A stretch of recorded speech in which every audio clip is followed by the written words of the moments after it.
Inacreditável. Simplesmente. Tema do vídeo de hoje. Like, se inscreva, ative o sininho, vamos rumo a 140 mil inscritos no canal. Hoje não vai rolar a introdução porque o vídeo promete ser bem longo, bem longo. Vamos lá! Hoje na Série B, que noite! Sport Atlético Goianiense, um jogo de alta pressão na Ilha do Retiro. O Sport viu aquela gordura escapar e é um confronto direto. Na tabela, a situação é a seguinte: o Atlético Goianiense tem 60 pontos, é o quarto colocado. O Sport é o quinto com 59. São as 3 últimas rodadas.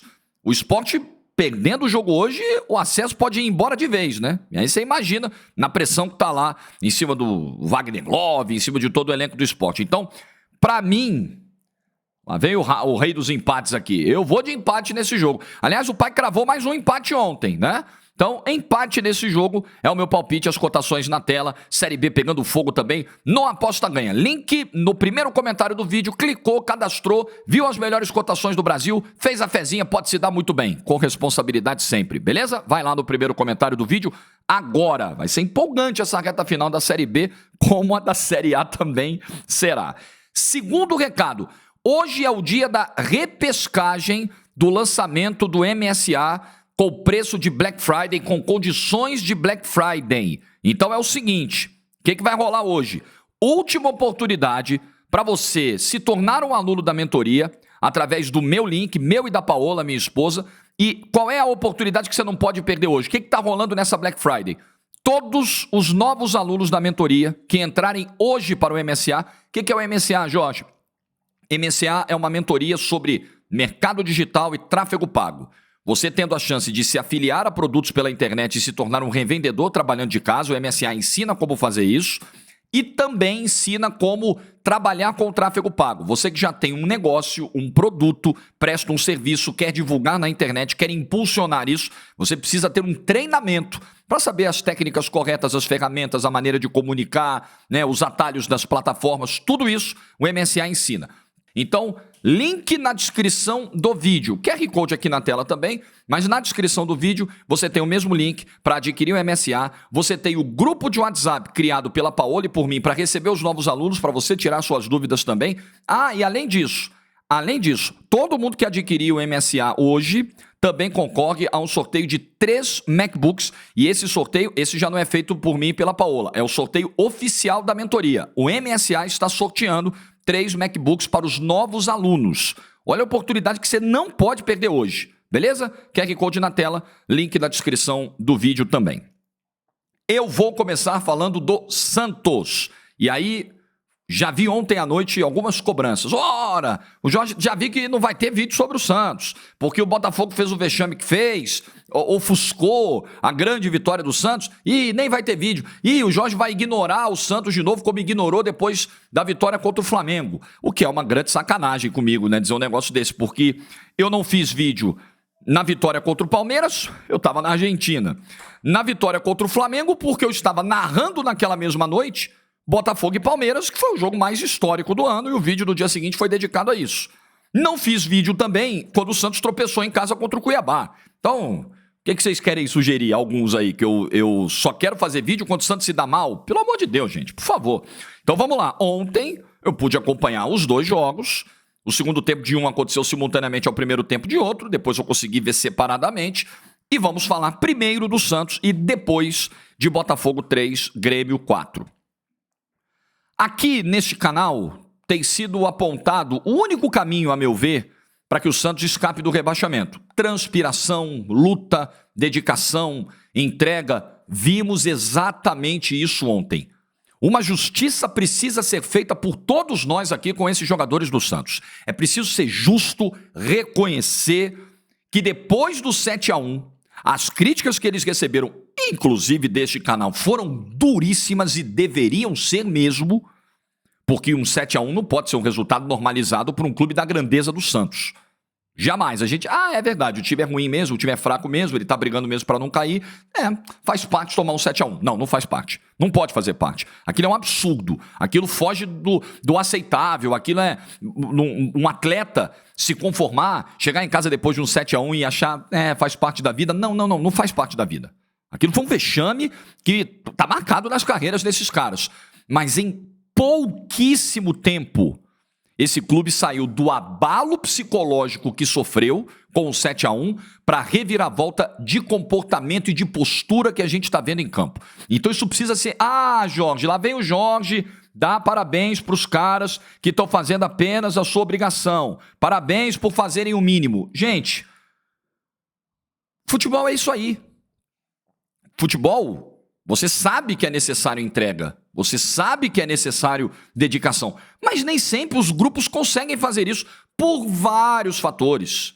Porque às vezes não rola uma sintonia com o treinador, porque às vezes o salário está atrasado, porque às vezes a pressão da torcida o cara não está sabendo lidar, sim, por uma acomodação, porque a cabeça de repente do cara já está no outro ano, no outro contrato, numa nova situação. A gente sabe. Se todo mundo sempre corresse, sempre se dedicasse muito, mas não é o padrão. Às vezes não ocorre. E muitas vezes nesse ano aconteceu isso com o Santos. O Santos não correu, o Santos baixou o braço, o Santos olhou, o Santos tomou baile do América Mineiro, o Santos tomou baile do Cruzeiro dentro de casa, o Santos tomou vareio do Ituano no Campeonato Paulista, passou vergonha. O 7-1 é uma prova disso também. Né, os músicos do Titanic, foi a ilustração que eu fiz, o barco afundando, e tá todo mundo bem, tá todo mundo feliz e sorridente. Isso aconteceu. O Santos tomou um vareio em Fortaleza, vendo a vida passar. Aconteceu, acontece, não pode acontecer, mas acontece. E a tempo de salvar o barco do naufrágio, os jogadores perceberam, caramba, é isso. Nosso teto técnico é baixo, nossa situação é difícil, a gente não tem o melhor elenco e ainda perde jogadores. O Santos foi ontem para Goiás sem o Soteldo, meu palpite ontem, vitória do Goiás, caramba. O Santos perde talvez o seu segundo melhor jogador. Acho que hoje o Marcos Leonardo gera mais impacto que o Soteldo. Perde um jogador dessa importância, por um jogo dessa importância na casa do adversário.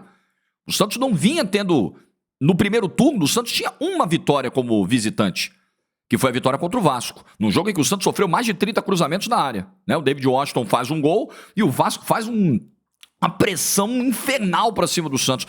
O desempenho do Santos fora de casa hoje, ganhou do Bahia, ganhou do Flamengo, arrancou ponto contra o Corinthians, ganhou ontem o confronto chave, crucial contra o Goiás, fundamental. A postura desses jogadores mudou. E a resposta de comportamento que esses jogadores deram depois do 7-1 é notável. É notável, é para ser registrado, é para ser elogiado. Porque se um time vinha fazendo justamente o contrário disso, sucumbindo diante das adversidades, afundando diante dos problemas, não competindo e aceitando o fato de, não vamos competir mesmo. Se esse time mudou dentro do campeonato o seu comportamento a ponto de salvar uma campanha que parecia trágica, a gente precisa registrar, a gente precisa reconhecer. Os caras não estão de sacanagem com o Santos. Esses caras aí, hoje, o que fizeram contra o Coritiba, correram o tempo todo, brigaram pelo segundo gol, debaixo de chuva, desconfiança da torcida. O que esse time fez contra o Corinthians, o João Paulo segurando as pontas lá enquanto deu, e arranca o empate no final, o time melhora no segundo tempo. O que esse time fez, ganhar do Flamengo, expulsão do Gerson, ganhou do Flamengo como visitante, ponto final. O Flamengo tá aí brigando pelo título, e se bobear vai ser campeão brasileiro. O Santos foi lá, carimbou o Flamengo. E o Santos ontem fez o que tinha que fazer. Batalhou contra o Goiás. Batalhou, lutou. Bola, difícil, né? Bola, não tem. Mas, Messias ontem se superou, fez uma bela partida. Joaquim, o que tá fazendo o Joaquim no segundo turno do Campeonato Brasileiro, a gente tem que destacar. Acho as laterais ainda um ponto muito preocupante, né?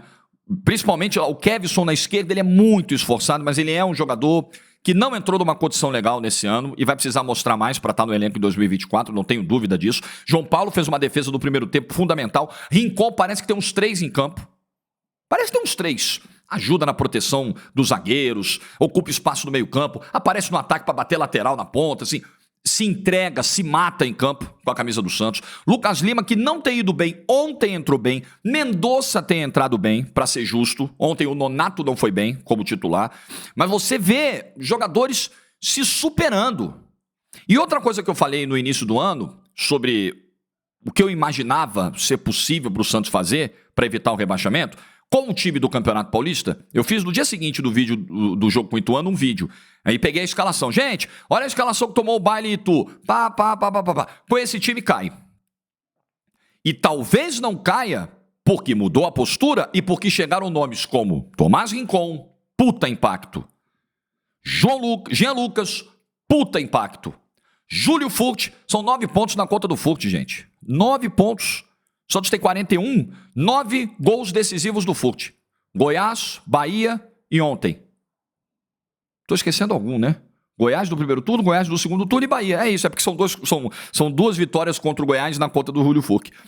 Fundamentais, caras que chegaram, e sendo justo aqui, tá? Para não dizer também que eu bati palma para todo mundo quando chegou. Quando chegaram as contratações, eu falei, será? Esses são os caras que vão resolver? E esses caras têm feito a diferença. Esses caras têm dado pontos importantíssimos ao Santos.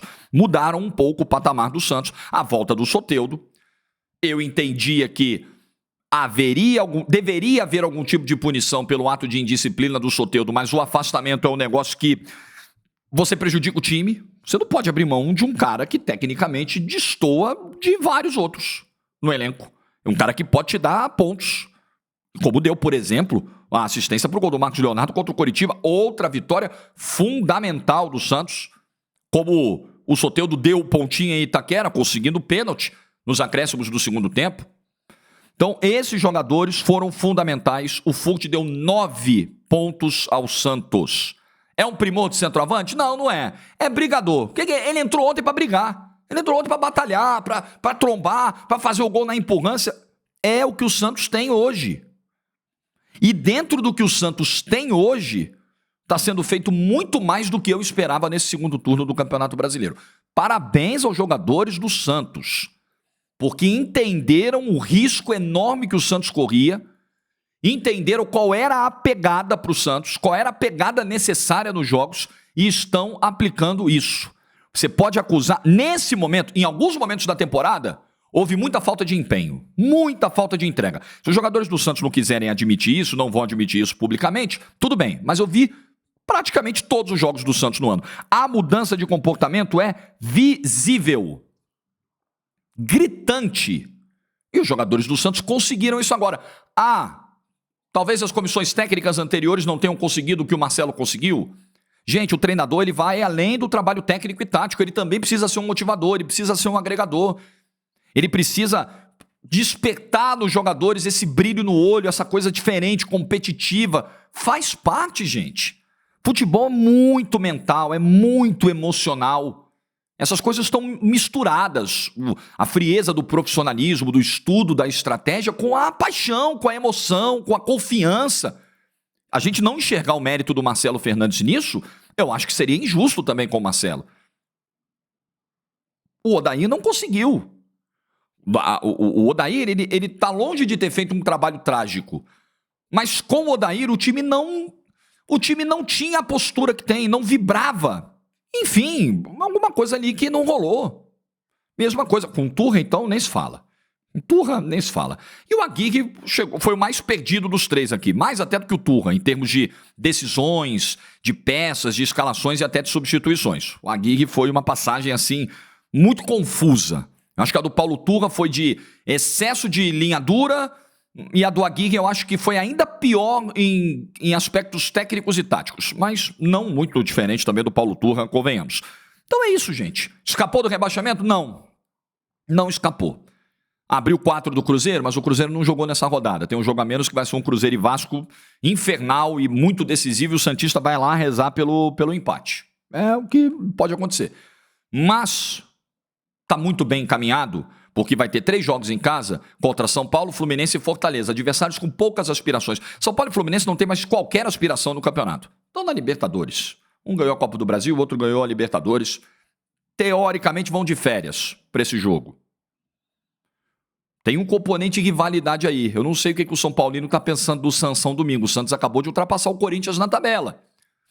Imagina, possibilidade do Corinthians cair, o São Paulino gostaria disso? Eu acho que gostaria. O torcedor do Fluminense, possibilidade de ferrar o Vasco, e é cada vez maior a rivalidade entre Fluminense e Vasco do Rio de Janeiro. Também não sei qual é o espírito, qual é o pensamento do torcedor do Fluminense desse jogo que terá contra o Santos na Vila. Não sei. Mas o Santos tem enormes possibilidades. Mais 2 vitórias, muita gente faz essa conta. 46 livra. Ganhando esses 2 jogos dentro de casa na Vila, a coisa fica praticamente resolvida. Quem diria?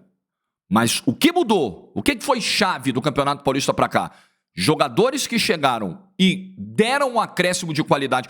Não foi um salto para o Santos ter a melhor campanha do retorno, mas um acréscimo de qualidade que o time não tinha. E a postura que mudou, especialmente depois do 7-1. O 7-1 te joga no chão. E você conseguir dar a volta por cima em tão pouco tempo, uma semana depois, 3, 4 dias depois, é louvável. A gente vai falar do Botafogo agora, que está se desmanchando, se esfarelando psicologicamente. O Santos, depois do 7-1, fez o oposto disso. O 7-1 fortaleceu o vestiário do Santos, a impressão que a gente tem, ao invés de derrubar de vez e de decretar de vez o rebaixamento desse time. O 3-0 contra o Cruzeiro me parecia a decretação do rebaixamento. O 7-1 contra o Inter me deu a mesma sensação. E eles reverteram esse quadro. Não escapou ainda, mas está próximo disso. Vamos falar do Botafogo agora aqui, de Grêmio e Botafogo. Primeiramente, eu estou gravando esse vídeo às 10h41 da manhã, horário de Brasília. Nessa hora aqui, da gravação do vídeo, eu ainda não tenho a confirmação oficial da demissão do Lúcio Flávio, mas essa notícia já vem sendo divulgada desde as primeiras horas de hoje, desde a virada da quinta para sexta-feira, já na madrugada de sexta-feira. O Lúcio Flávio não deve seguir. Primeira coisa que me vem à cabeça é por que o Lúcio Flávio pegou o ônibus e foi até Atibaia. Botafogo saiu do Rio depois do jogo contra o Grêmio, de ônibus para Atibaia para se preparar, pertinho de Bragança Paulista, para se preparar para o jogo de domingo contra o Red Bull Bragantino. E o Lúcio Flávio embarcou. Por quê? Se a decisão já estava tomada, como várias pessoas que cobrem o Botafogo têm informado, Lúcio Flávio vai sair, Lúcio Flávio vai ser demitido, Lúcio Flávio vai cair. Talvez no momento em que você esteja vendo o vídeo, né, a informação que eu tinha na manhã de hoje era de que até o meio-dia provavelmente uma nota oficial já teria saído e o vídeo vai ao ar meio-dia. É possível que isso já tenha acontecido, se não aconteceu é questão de horas. Por que deixar o Lúcio Flávio ir até Bragança Paulista, pegar um ônibus, aí chega lá, então, pode voltar para o Rio que você tá fora. Se isso aconteceu, ou se isso vai acontecer, será péssimo. Vou além. Com o que a gente viu acontecer ontem no segundo tempo, eu estava vendo o jogo ao lado de vários amigos e estava ali tomando umas porque eu já imaginava que seria uma noite muito difícil para assistir esse jogo sozinho e sóbrio, né? Para qualquer botafoguense. E aí eu tô ali discutindo, conversando depois do quarto gol e a conclusão que a gente chegou na mesa ali, gente, agora o Botafogo já tem que estar contratando, o jogo rolando. Nesse exato instante, o Botafogo já tem que estar em contato com um novo técnico para assumir amanhã e treinar o time no domingo, seja ele quem for. Não dá para seguir com o Lúcio Flávio.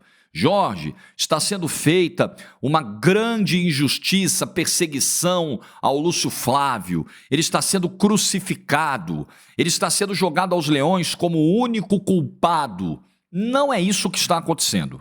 Se alguém está fazendo uma leitura dessa forma, eu acho que está se equivocando na leitura. Eu acho que não está compreendendo o que está sendo dito, externado pelo torcedor do Botafogo.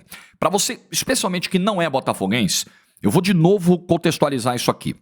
O Lúcio Flávio esteve, na primeira década deste século, numa equipe do Botafogo que tecnicamente era muito interessante e promissora e fracassou. O Lúcio Flávio esteve, por exemplo, no time do Chororô. Quem não é do Rio talvez não seja tão impactado hoje com a zoeira que veio especialmente de flamenguistas, porque o Chororô foi após uma final entre Botafogo e Flamengo de Campeonato Carioca com o título do Flamengo. Os jogadores do Botafogo foram para a sala de entrevistas no Maracanã, numa das cenas mais deprimentes que eu já vi, protagonizada por um grupo de atletas que precisam conviver com vitória e com derrota, atletas que precisam entender que isso faz parte do jogo, atletas que precisam ficar mais fortes, sentir a dor, a derrota te arrebenta, a derrota te ferra, mas você sentir a dor e tirar forças daquilo, superar aquilo, usar como combustível, usar como trampolim, seja lá o termo que você queira adotar. E os jogadores do Botafogo fizeram o oposto disso. Eles foram em frente a várias câmeras para o Brasil inteiro assistir chorar a derrota, literalmente falando, chorar em frente às câmeras, quando eu acho que esse momento da dor, tirando o momento que você está saindo ali do campo, que é inevitável, né? Você tá todo mundo te olhando, você acabou de sentir a derrota, você não vai ficar segurando o choro até o vestiário. Aí você sai do campo e todo o restante daquele momento, ele é teu. Ele é teu e é do teu grupo que sofreu. E aí eles fizeram questão de levar esse choro para frente das câmeras e de fazer discursos, assim, inacreditáveis, contra tudo, assim, tudo foi contra nós, o título foi tirado da gente, sacanearam a gente, olha aí como nós estamos, nós somos, o Cuca era o técnico na época, nós somos os campeões cariocas, aqui estão os campeões cariocas, porra nenhuma, não foram, fracassaram. Em 2007, em 2008, 2009. Ah, teve arbitragem em 2007, teve questão para você reclamar aqui, teve. Mas o tricampeão foi o Flamengo. O título de 2007, por exemplo, que não foi o do Chororô, foi o primeiro dos 3 aí traumáticos e um trauma que o Botafogo só curou em 2010 com o Louco Abreu. O título de 2007 do Flamengo tem o gol anulado do Dodô do segundo jogo, aos 45 do segundo tempo, que daria o título ao Botafogo. É verdade. Mas esse título tem, no primeiro jogo da final, e eu estava nos 2 jogos do Maracanã, no mesmo lugar na arquibancada, vi os 2 jogos inteirinhos lá, ninguém me contou nada, eu presenciei tudo. No primeiro jogo, o Botafogo abre 2-0 no primeiro tempo. No segundo tempo, com o jogo controlado, o Botafogo deu um bailezinho do Flamengo no primeiro tempo. Assim, 2-0, fora o bailezinho. No segundo tempo, o Max, goleiro do Botafogo, resolve fazer um pênalti. Ele é driblado na área e ao invés de... enfim, vai sair o gol, segue a vida. Ele resolve derrubar o jogador adversário, é expulso, o Flamengo diminui com o pênalti, fica com 1 a mais e empata o jogo em 2-2. O Botafogo tinha tudo para matar a decisão de 2007 do primeiro jogo e não matou porque não teve controle emocional. De novo, o velho problema do controle emocional. E aí no segundo jogo, mas o Beltrame anulou o gol do Dodô aos 45 do segundo tempo. Anulou. Mas não esqueçam que o título estava na mão do Botafogo no primeiro jogo e ele jogou fora. Por descontrole emocional, por não conseguir segurar o resultado. Gente, isso é velho. Eu não estou voltando em 2007 à toa. Eu estou voltando em 2007 para explicar, para quem não é botafoguense, não viveu isso, o que acontece há muito tempo com esse clube e foi tema do meu vídeo depois de Botafogo e Palmeiras. Esse clube não tem estrutura emocional para lidar com adversidades. Por quê? Porque ele sempre lidou muito mal com as adversidades. Porque existia e eu não sei de onde partiu, eu não sei se é de dentro para fora, de fora para dentro, eu não sei se era a arquibancada que tinha um pouco esse sentimento e o cara do clube internalizava isso, ou se era o clube ou se eram as duas coisas, mas o ambiente botafoguense sempre foi, eu não estou aqui criminalizando, culpando torcida, porque eu entendo a dor do torcedor. O torcedor achar que tem um esquema contra ele, que o clube é o mais sacaneado, o mais prejudicado, é direito do torcedor. Tá tudo certo. Quem não pode agir dessa forma o torcedor pode se descontrolar. O torcedor não pode cometer crime, bater, ameaçar, matar alguém, isso não. Mas o cara pode xingar, o cara pode dizer, eu nunca mais vou ver esse jogo. Botafogo tomou um 6-0 em 2010, no ano em que ele quebrou o tri do Flamengo, né, impediu que o Flamengo fosse tetra, com o Louco Abreu, com o Herrera. Na Taça Guanabara, o Botafogo tomou 6-0 do Vasco no Newton Santos, estreando uma nova camisa, um novo uniforme, que nunca mais usou, um uniforme cinza lá, depois desse 6-0, nunca mais usou. No final, o Botafogo bateu o campeão carioca, ganhou os 2 turnos, uma reviravolta impressionante. Mas ele toma um 6-0 do Vasco na Taça Guanabara, depois ele ganha a final da Taça Guanabara em cima do próprio Vasco, né? Reviravoltas do futebol. Depois desse 6-0, teve um torcedor que pegou a camisa do Botafogo e queimou. Por quê? Porque o torcedor, cara, ele perdeu o equilíbrio, perder ali a razão, deixar a paixão aflorar, é do jogo, é torcedor. Agora, o dirigente, o jogador, o treinador, eles não podem se comportar desse jeito. E o Botafogo se comporta desse jeito. As pessoas que vestem a camisa do Botafogo há muito tempo se comportam desse jeito. É tudo contra nós. É tudo contra a gente. Pode existir gente contra o Botafogo? Acho que existe, além dos adversários. Pode existir uma má vontade de um árbitro, pode existir. Mas você precisa superar isso, você precisa ser mais forte do que isso, você precisa entender que isso faz parte do futebol. Futebol é comandado por pessoas falham, pessoas erram, pessoas têm eventualmente antipatias. Mas você está no Botafogo, meu Deus do céu. Você pode superar isso. Só que Historicamente, o Botafogo sempre lidou assim. E voltando ao ponto do Lúcio Flávio, o Lúcio Flávio, então, esteve presente dentro de campo em equipes que fracassaram grandemente. Grandes frustrações de expectativa. O torcedor do Botafogo viveu tendo o Lúcio Flávio como seu camisa 10. A perda dos títulos sequenciais para o Flamengo, a eliminação vexatória para o River Plate no Monumental de Nunes na Copa Sul-Americana, a perda do título de 2007, quando o Botafogo começa voando o campeonato, tem o fatídico jogo com o São Paulo dentro do Maracanã e a coisa degringola. E o Lúcio Flávio foi o rosto disso, um dos rostos desse momento de fracassos do Botafogo. Acho que sempre faltou ao Lúcio Flávio energia. E no esporte você precisa ter, na vida, gente, na vida, energia. Não é o gritar por gritar, espalhafatoso, teatral, não é isso. Mas você precisa mostrar uma força dentro de você, um equilíbrio emocional e uma força, um semblante de quem não se abate, um semblante de resiliência. O Lúcio Flávio não consegue transmitir isso. Alguém que vai gerir um grupo, que vai comandar um grupo, além do conhecimento técnico e tático, precisa transmitir essa vibração. Um elenco de atletas precisa de... mas o salário é a motivação. Gente, a gente sabe que não é só isso. O salário me motiva a trabalhar todos os dias. O salário já é suficiente para me motivar a sair de casa para fazer um jogo da Champions, por exemplo. Mas eu olho para aquele jogo e falo, caramba, hoje eu vou narrar... Vem a minha escala. Hoje eu vou narrar um Milan e PSG. Porra, que jogão. Puta jogo, puta audiência, puta clima. Me motiva ainda mais. Quando eu recebo uma oportunidade de fazer um jogo grande, é sinal de que tem um reconhecimento ao meu trabalho. Quando eu recebo um elogio da minha chefia, caramba, Jorge, hoje foi muito legal. Essa narração aí foi, sensacional. Parabéns, a gente se emocionou aqui. O caminho é esse. Muito legal. É muito importante para qualquer profissional. O reconhecimento, um gestor que te motive, um líder que te inspire, além do salário que você já recebe. Então, o treinador de futebol precisa ter essas ferramentas. O Lúcio Flávio não tem isso para oferecer para grupo algum. O Lúcio Flávio é um ser educado, gentil.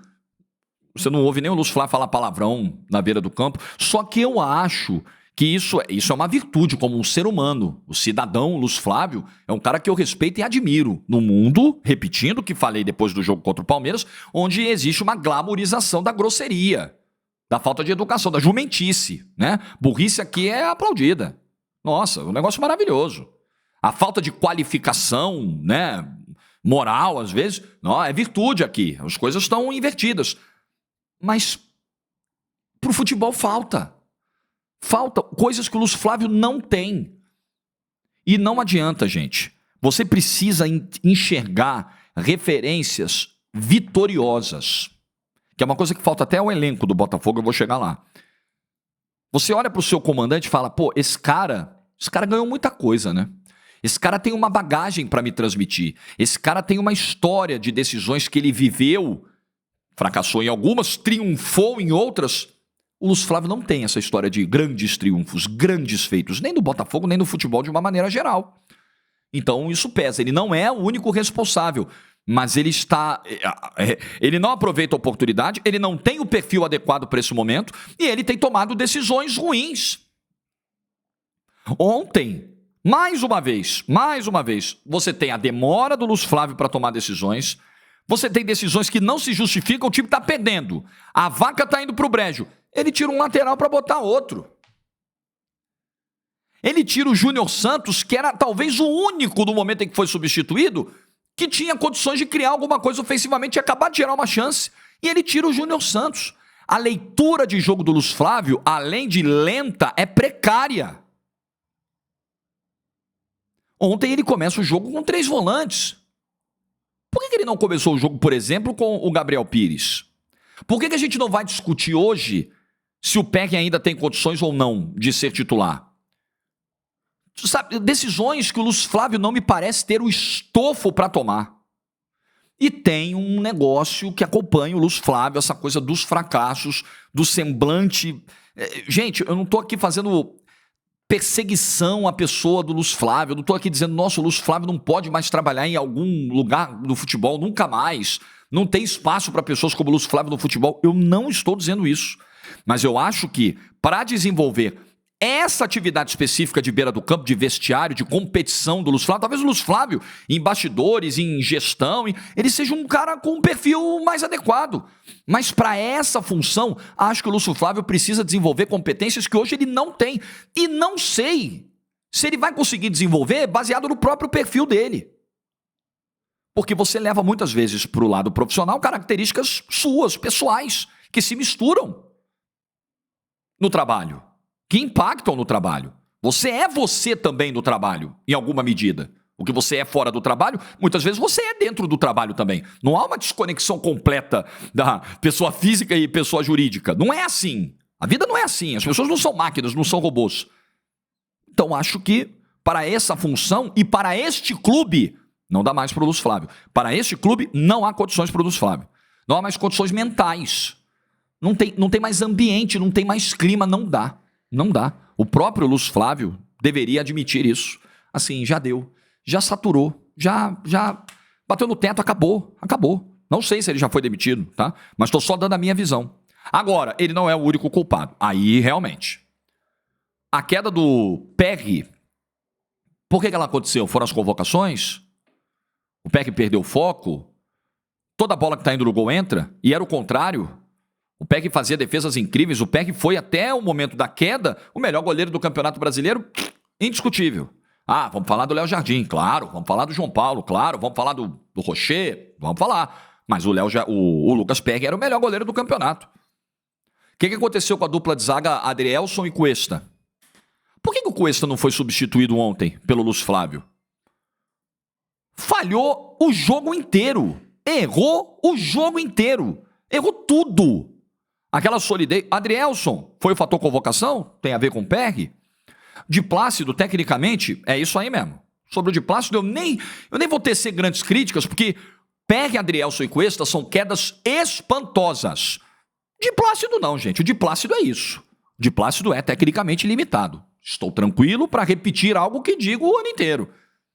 Ele mesmo já admitiu em entrevista. Ele mesmo sabe que não está numa fase interessante. Defensivamente, o setor do Botafogo virou farelo. Defensivamente, o Botafogo não é sombra do que foi o restante do campeonato. Por que isso está acontecendo?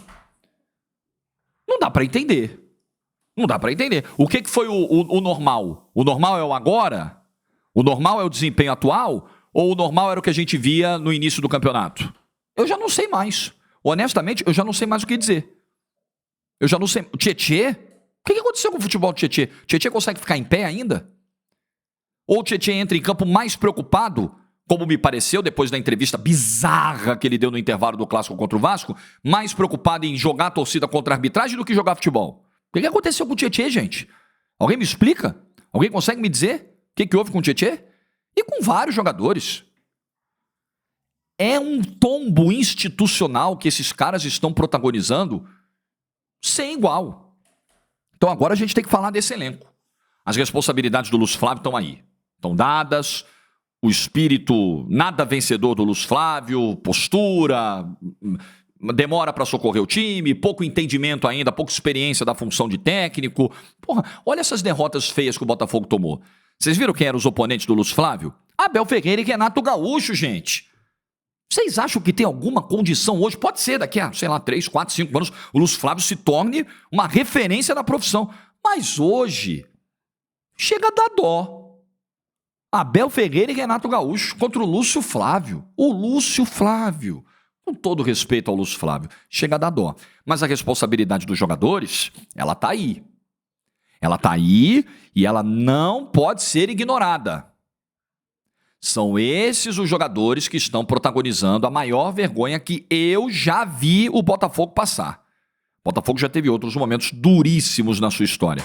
Mas eu me arrisco a dizer, uma briga contra o rebaixamento esse ano provocaria menos danos muito menores ao mental, ao emocional dessa torcida do que isso que está acontecendo agora está provocando. E eu vou dizer mais. Eu tenho desenvolvido, e aí vou para um aspecto pessoal aqui do vídeo. Vocês sabem que eu sou muito transparente com isso, cara. Eu não vou enganar você que tá do outro lado. Eu não vou dizer que eu não tenho aproximação com o time A ou B, que eu não torço, que eu não sinto, que eu não sofro. Eu não vou dizer que eu torço pro Taubaté, pro São José. Cara, se tem torcedor que não entende isso, paciência. Paciência. Eu acho que tá na hora da gente romper essa hipocrisia e da gente estimular o bom senso do público. O público precisa saber para quem o cara torce.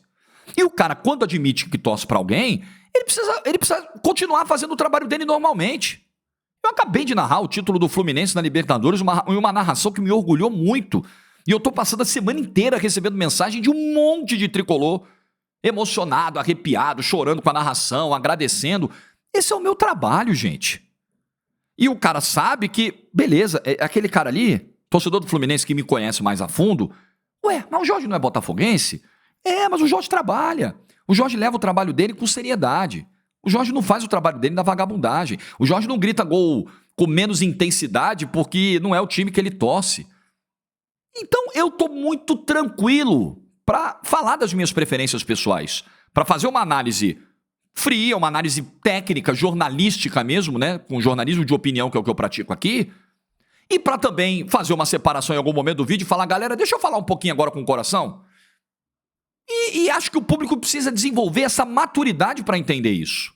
Então, tô de boa para falar sobre isso. Quem me acompanha aqui consegue compreender, né? Acho que eu acho que é algo que me gratifica muito aqui, o grau de inteligência que a gente tem aqui, né? De maturidade mesmo, né? Nos debates que são promovidos no canal. Então, eu vou dar uma nota agora pessoal, né? Gosto de usar essa expressão. Eu estou desenvolvendo, e acho que alguns botafoguenses também estão, algumas ferramentas para me proteger desse momento. Porque, emocionalmente falando mesmo, mentalmente falando mesmo, porque é muito duro. Eu ontem e hoje eu vi, não foi um, não foram dois, não foram três, eu vi vários prints, relatos de pais que tomaram a decisão de procurar seus filhos ontem após o jogo e pedir desculpas. Gente, isso é muito sério. Eu acompanho o futebol há muito tempo, não só o Botafogo, não só o Santos, como todos os clubes, né? Acompanho futebol há 3 décadas, pelo menos. Eu nunca vi nada igual. Eu nunca vi algo como esse. Eu já vi, né, aquela explosão de raiva na hora e depois... Mas assim, discursos bem elaborados, discurso de gente que até deixou passar, esfriar um pouco a cabeça e chegou e falou, filho, filha, desculpa. Isso é muito sério, gente. As pessoas que estão protagonizando esse tombo, eu estou chamando de tombo institucional e estou chamando desde a derrota para o Flamengo. O meu sinal ligou ali. Eu fiz em outra rede social um vídeo curtinho, logo após o jogo, e falei, gente, tá na liderança, tá confortável, tá tranquilo, foi só a primeira derrota em casa, mas cuidado. Porque se o Botafogo deixar esse título escapar, nós estaremos diante de um tombo institucional de muito difícil recuperação para esse clube. Levantar dessa porrada, se acontecer, e isso foi dito lá atrás, vai ser muito difícil. E está se comprovando. O mental, o psicológico do botafoguense nesse momento, um psicológico sempre muito abalado. Ah, por que a torcida do Botafogo não vai ao estádio? Por que são só 7, 8 mil ingressos sempre? Vocês não sabem o que o botafoguense passou. A quantidade de frustrações que ele viveu.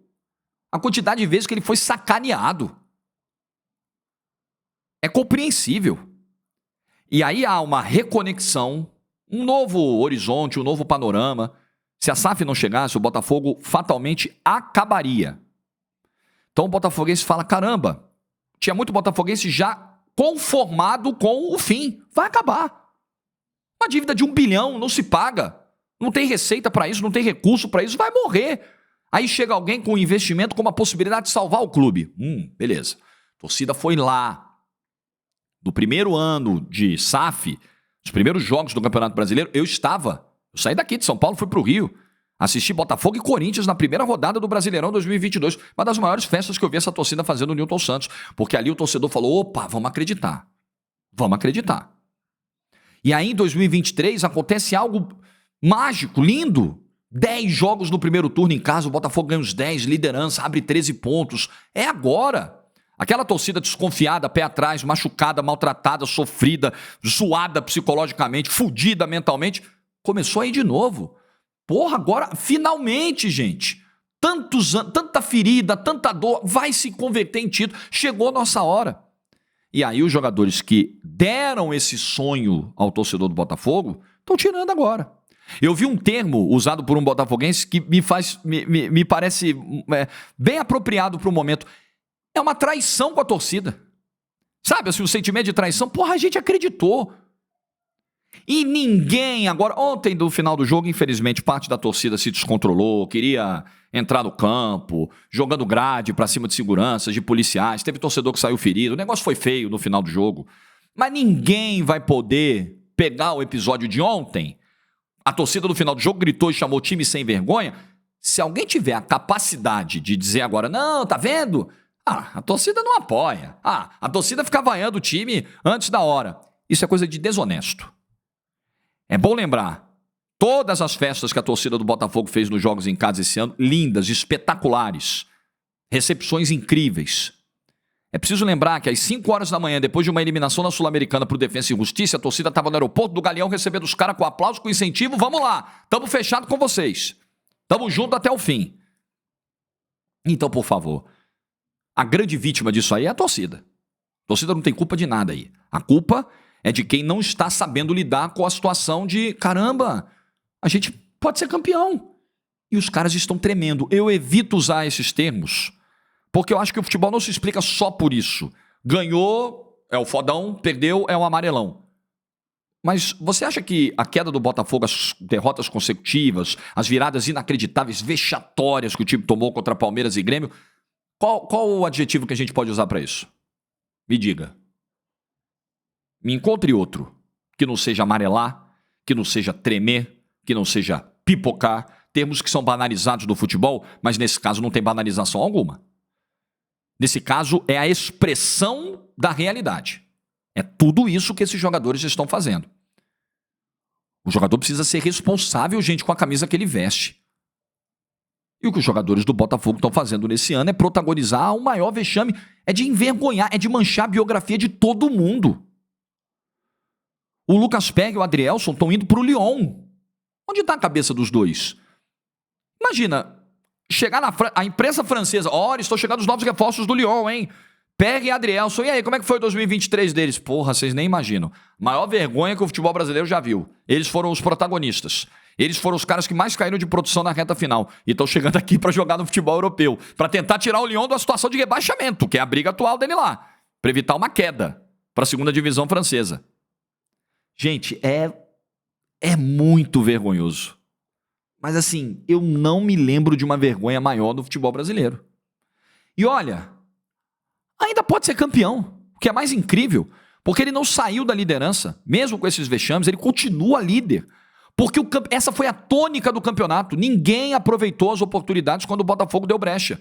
Só que ele tá dando tanta brecha, que não vai ter jeito. Se Papai do Céu acompanha futebol, ele vai chegar lá e vai falar, peraí. Se por um acaso, assim, Papai do Céu esse ano falou, vou dar uma ajudinha aqui.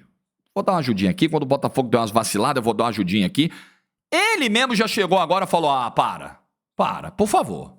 Peraí, aí vocês estão me tirando já. Aí chega. Aí eu vou lavar as mãos. Agora se virem aí. Por que não dá? Porque o Botafogo fez isso. O Botafogo falou, tá bom, pode levar o título. Não quero mais, pode levar. Não tem ajuda que funcione com quem não quer se ajudar. Com quem não consegue se ajudar. Então, nessa hora, todo mundo ali tem que botar a carinha. Até porque foram esses jogadores que brigaram pela demissão do Bruno Lage, demissão que eu acho que deveria ter acontecido sim, concordo com ela. Bruno Lage não entendeu a missão que ele tinha quando assumiu o Botafogo, mas aí esses jogadores bancaram o Lúcio Flávio e fazem esse papelão em campo. Vamos botar só a culpa no Lúcio Flávio? O Lúcio Flávio tem uma história de fracassos? Tem, isso pesa, isso é ruim, isso é nocivo, tá, mas e os jogadores? E a queda do Marlon Freitas no retorno? E a queda do Tietê? E o Eduardo que não joga há meses? Tem uns 3 meses que o Eduardo não joga futebol, gente. E ele tem vaga cativa no time, agora que ele foi perder espaço. E ele entrou no segundo tempo ontem como se ele já estivesse jogando há 120 minutos. Morto em campo no segundo tempo. Fora os outros jogadores. E o Marçal? Marçal entrou ontem para tomar um chapéu do jogador do Grêmio. Completamente desorientado, perdido em campo. O que a gente vai falar desses jogadores? Que comportamento bizarro é esse desses jogadores que não conseguem controlar um resultado? Uma vantagem de 3 gols, uma vantagem de 2 gols dentro de casa, com o ambiente todo a favor. É o quê? É um ambiente que está pressionando, então é melhor jogar com portões fechados? É melhor jogar como visitante? Tem um monte de jogador que fala, pô, precisamos que a torcida apoie.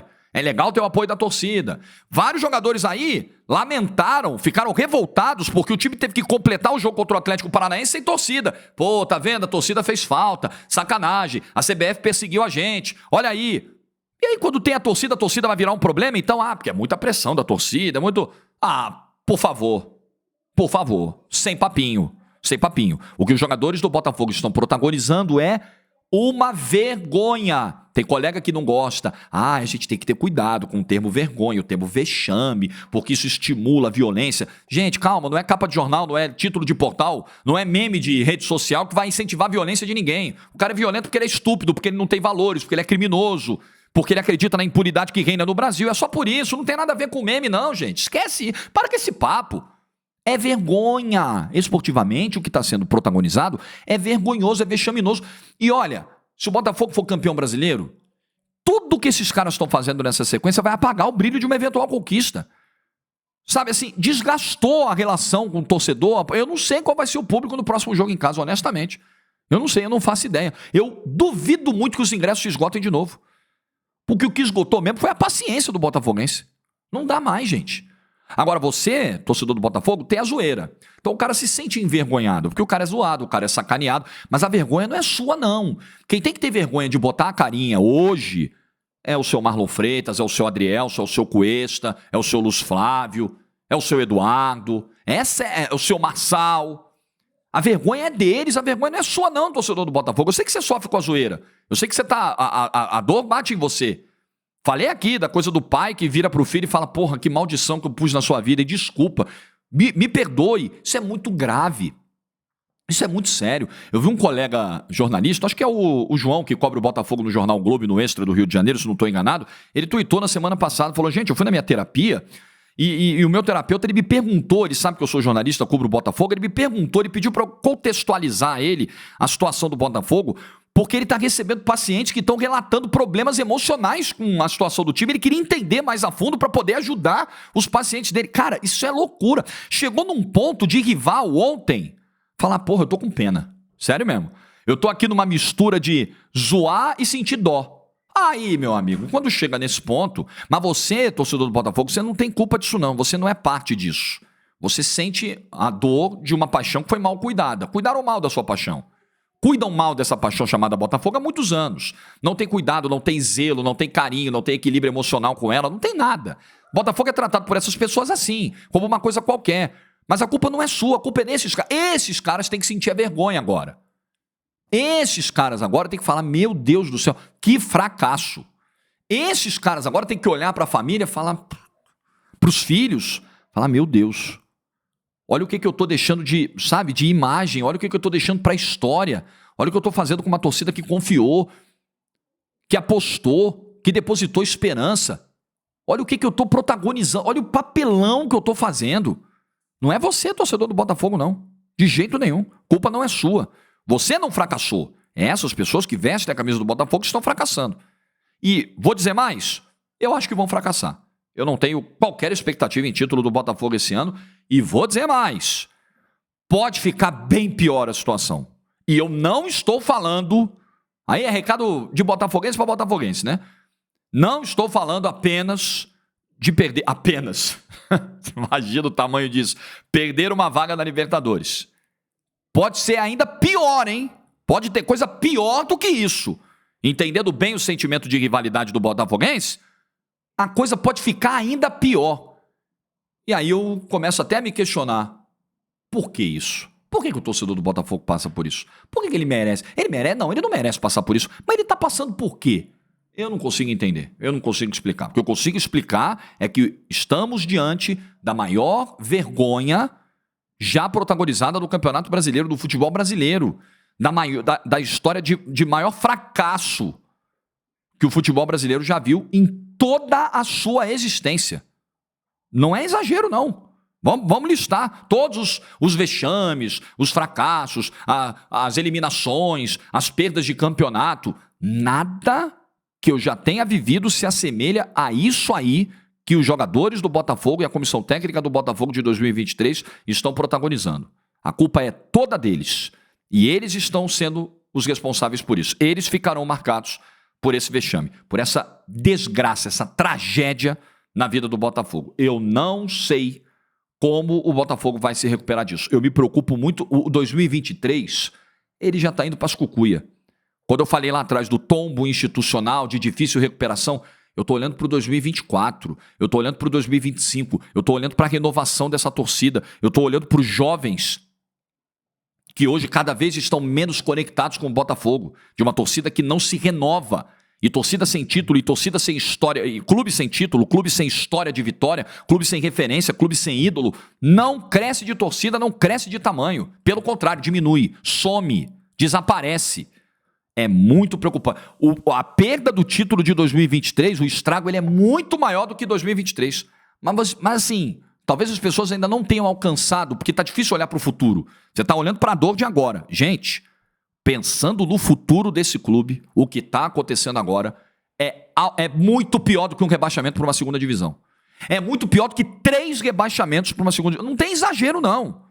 O que está acontecendo agora é muito pior do que cair 3 vezes para a segunda divisão. Não tem comparação. O estrago, como vai ser reparado, como vai ser resolvido, eu não sei. Mas ele está aí. Ele está aí, ele é muito sério. Vídeo está feito, vídeo está entregue. Boa sexta-feira para todo mundo. Aos botafoguenses, serenidade, assim. Desenvolvam as ferramentas que estiverem ao alcance de vocês. Pode ser ajuda profissional, pode ser se desligar um pouco da reta final do Campeonato Brasileiro, assim, alguma coisa. Mas eu sei que está doendo, mas não deixe de lado as prioridades da sua vida. O Botafogo é uma prioridade na sua vida porque é uma paixão, é algo que te conectou com alguém da família, é algo que te remete à infância, é algo que agregou na sua vida amizades, grandes momentos, grandes fotos, viagens, histórias. Eu sei disso, mas não deixe isso se tornar um monstrengo que tire até mesmo a sua energia de viver esse momento, assim, essa reta final de ano, sabe? Não deixe que isso supere coisas que são ainda mais importantes. Sua família, sua saúde mental, sua saúde física. Preserve isso nesse momento. Se cuide nessa hora. Tente deixar essa paixão pelo Botafogo algo mais administrável, algo mais racional. Desenvolva os remédios que você precisa desenvolver para atenuar essa dor. Não perca nessa hora o seu eixo, o seu juízo, a sua sanidade. Estou falando sério, diante de relatos, de histórias que estão chegando ao meu conhecimento e que me preocupam. Tentem se manter serenos e olhem para o espelho, né? Reflitam e não coloquem essa culpa em si mesmos. Vocês não são os culpados. O culpado é quem está lá, vestindo essa camisa. O culpado é quem te traiu a sua confiança e a sua esperança ao longo desse ano. Continue amando, se conectando, sendo apaixonado pelo Botafogo, mas ame a sua vida em primeiro lugar. Ame as pessoas que fazem parte da sua vida em primeiro lugar. Pensa nisso. Cabeça fria e tranquilidade para passar por esse fim de ano, que não parece que vai ser bom, não. E pode piorar bem. E o botafoguense sabe do que eu estou falando. Like do vídeo, boa sexta-feira para todo mundo, bom fim de semana, juízo e tchau.